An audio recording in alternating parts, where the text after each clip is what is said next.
हमारी बात पर विश्वास करो। यदि नाम जप नहीं है तो हम बहुत ये सब देखे हुए हैं, शास्त्रों का ज्ञान।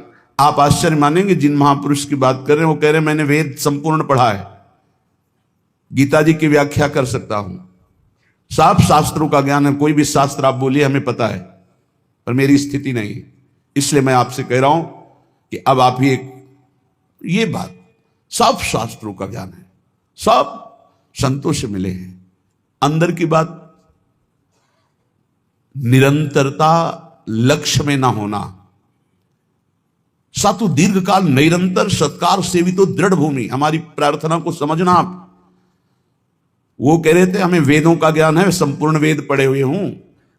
आप जिस शास्त्र को बोलेंगे वो सब शास्त्र, संपूर्ण महाभारत इतिहासों में सर्वश्रेष्ठ, कोई ग्रंथ ऐसा नहीं जो हमने स्वाध्याय न किया हो। तो कमी क्या रह गई? यही बात एक वाराणसी से 65 वर्ष के आए हुए एक सन्यासी महात्मा ने कहा, वेदांत अनुशीलन करता हूं, गुरु सेवन करता हूं, रोज गंगा स्नान करता हूं, विश्वनाथ जी के 3 बजे प्रातःकालीन जल चढ़ाता हूं, दर्शन करता हूं, फिर भी मन अशांत है। वो वस्तु जो प्राप्त करना चाहिए वो नहीं प्राप्त है। सत्संग सुना आपका तो खींचा केवल इसी बात के लिए चलाया हूं काशी से कि अब मेरे में त्रुटि क्या है। कई महान उत्तम साधना, उत्तम जिज्ञासु, ये कोई साधारण नहीं है, पर आपको सच्ची कहते हैं, गुरु कृपा से जो एक बात बचपन में मिली थी, वो बात, बच्चा भजन करने निकले हो, निरंतर प्रतिश्वास भजन करो। वो बचपन से बात बैठाल दी गुरुदेव भगवान ने, गुरु कृपा ने बैठाल दी। अगर आपका भजन निरंतर सच्चिंतन नहीं हो रहा, चाहे आप जिस मार्ग के हों, हर मार्ग का पहला कर्तव्य है संसार का विस्मरण। किसी भी संप्रदाय के हो, किसी भी मार्ग के हो, किसी भी पंथ के अनुयायी हो, अगर सच्चे मार्ग के पथिक हो, हम पाखंड की बात नहीं करते, तो सबसे पहला लक्षण है संसार का चिंतन रोकना और सत चिंतन करना।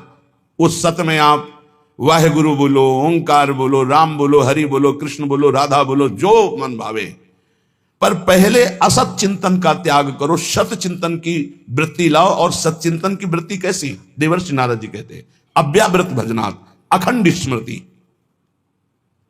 इसकी कमी होने के कारण बाहरी सब बढ़िया साधन होने पर भी मन को परमानंद का द्वार खोलना नहीं आया।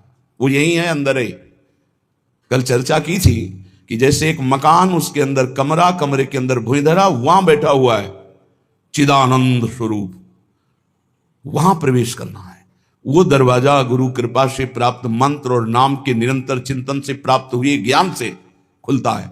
और वो तिजोरी खुली तो माला माल हो जाओगे, और वो बंद रही तो हम आपको कह रहे हैं कि इतना इतना सब कुछ है, लाखों लोग उनकी दंडवत करते हैं, वो दंडवत करने योग्य हैं, पर मन की जो स्थिति चाहिए वो नहीं है। क्यों नहीं? क्योंकि जो मन की स्थिति पहुंचाता है वो नहीं है। वो क्या है? अव्यावृत भजनात्। गोस्वामी जी की, तुलसीदास जी की बात बिल्कुल, आप चाहे जिस मार्ग के पथिक हो, सच्ची बात समझ लीजिए। बारी मथे घृत होए बरु, सिकताते बरु तेल, और बिनु हरि भजन न भवतरी या सिद्धांत अपेल। बिना निरंतर भजन के बात नहीं बननी है।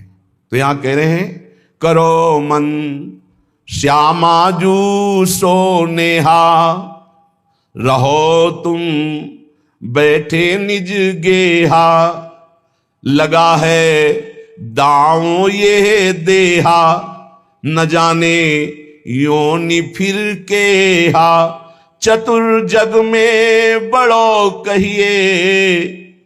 कौन? श्याम श्यामा के रंग रंगिए, ताप तन मन की जो सहिए, सदा श्यामा के गुण गहिए।